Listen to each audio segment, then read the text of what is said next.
Oleh karenanya ikhwan, hidup ini enak kalau kita mudah memaafkan. Kalau kita tidak memaafkan, banyak masalah di hati, kita sendiri yang setengah mati. Punya masalah sama tetangga, jengkel sama teman pengajian, ya. Kemudian jengkel sama teman kantor, dongkol sama bos, ya. Marah sama ustadz, subhanallah penyakit dalam banyak sekali ngapain? Seorang mau tidur setengah mati, murojaah, dendam. Si fulan kenapa? Aduh, parah. Enggak bisa tidur. Coba kalau saya maafkan, semuanya sudah takdir Allah. Tidurkan nyaman, selesai. Kalau orang punya jengkel, pulang ke rumah, hidup enggak tentram. Jengkel sama teman di kantor, pulang ke rumah ketemu istri, jengkelnya berlanjut. Akhirnya istri terkadang diomelin. Dia tidak bisa mukul temannya, istrinya yang dia pukul, anaknya yang dia pukul, melampiaskan kemarahannya. Ada masalah. Ya. Oleh karenanya, seorang hidup berusaha untuk maaf. Hidup ini cuma sebentar. Kata Allah Subhanahu wa taala, wa anna sa'ata atiyatun la raiba fiha. Ya. Kata Allah Subhanahu wa taala, wa inna sa'ata atiyah fasfahi safhal jamil. Sungguhnya hari kiamat itu akan tiba, maka maafkanlah. Hari kiamat sebentar lagi mati, ngapain nanti dendam-dendam?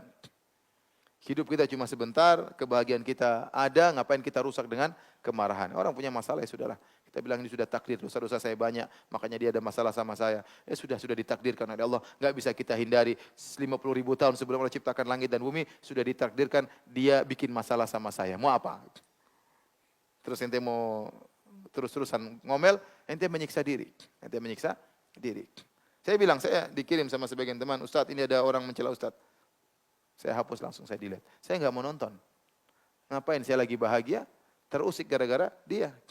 Maki-maki silakan, urusannya dengan Allah Subhanahu wa taala. Ya. Ngapain saya lihat-lihat? Ya. Udah, saya lagi bahagia sama istri sama anak, ngapain saya sibuk dengan hal tersebut?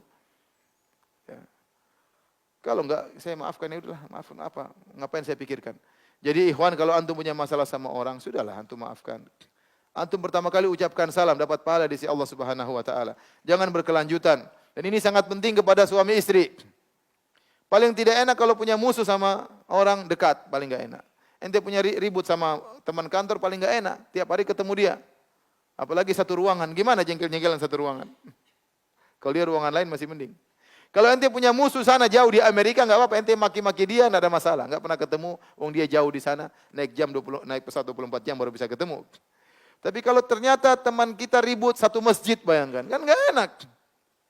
Ketemu jauh, dia jalan lewat pintu sana, kita lewat pintu sini, subhanallah. Dia di pojok sana, kita di pojok sini. Enggak apa, hidup seperti itu enggak enak. Sudah ente maafin, assalamualaikum. Hati jadi lapang, mau dia mau marah-marah urusan, assalamualaikum. Kita santai, dia yang setengah mati, dongkol. Ini orang saya ngomel-ngomel kok salamin terus, biarin aja. Kita yang santai, dia yang setengah mati, dia yang kikuk. Tapi kita yang penting rileks. Hati kita rileks. Paling tidak enak kalau kita punya masalah dengan orang dekat. Apalagi punya masalah sama istri, waduh setengah mati. Ya, setengah mati. Ada orang pernah bilang, biar satu dunia marah sama saya, yang penting pulang istri saya ceria, bahagia. Satu dunia puji saya, pulang istri saya ngomel-ngomel, mampu saya di rumah. Enggak kuat. Paling enggak enak. Makanya nanti kalau punya masalah sama istri, jangan lama-lama. Boleh marah-marah, nasihati. Setelah itu selesai. Jangan lanjutin lagi, besok lagi. Ya, dendam membara, hari pertama, hari kedua, hari ketiga, kasihan. Istri nangis-nangis, ente juga nangis-nangis. Semuanya ingin satunya biar nangis. Kok istri saya enggak nangis-nangis, pingin istrinya nangis. Ngapain ente dendam seperti itu? Udahlah. Istri, ibunya anak-anak. Kalau kita sakit dia yang rawat. Dia yang cuci piring, dia yang ini. Ya udahlah, maafinlah. Perempuan seperti itu. Ya, mau diapain? Laki-laki juga gitu, istri juga namanya laki-laki enggak ada yang sempurna. Suami begini, ya udahlah, maafkan suami. Ya. Kalau ini berbicara tentang umum, wa khairuhum alladzi yabda'u bisalam. Ada dua orang bertengkar, yang terbaik adalah yang mengucapkan salam, apalagi kerabat, apalagi suami istri. Maka jangan biarkan setan masuk di antara kita. Setan kita ingin hidup kita sengsara, hidup kita yang cuma sebentar ini, yang tinggal beberapa tahun dibuat sengsara oleh setan. Kita enggak ingin setan mengalahkan kita. Kita kalahkan setan. Kalahkan ego kita. Kita ingin hidup bahagia dengan tentram dan tenang, dengan keluarga, dengan istri, anak-anak.